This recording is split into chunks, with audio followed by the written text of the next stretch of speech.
এটা একটা green candle হবে, ঠিক আছে। কি কারণ হবে দেখেন, এখানে একটা রাউন্ড নাম্বার লেভেল আছে, এই রাউন্ড নাম্বার লেভেলটা কি এই ক্যান্ডেলটা ভাঙতে চাচ্ছিল, ভাঙতে পারেনি, এই স্ট্রং গ্রিন ক্যান্ডেলটা ভাঙতে পারেনি। তারপর কি করলো, এই ক্যান্ডেলটা শুরু হয়েছিল একটু গ্যাপ ডাউন করে, অর্থাৎ ওভারল্যাপ করে জাস্ট এই লেভেলটা ভাঙার জন্য।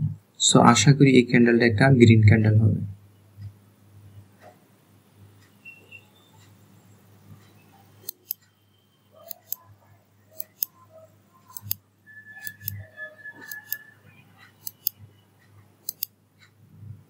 ওকে, আমাদের ট্রেডটা উইন হয়ে যাচ্ছে।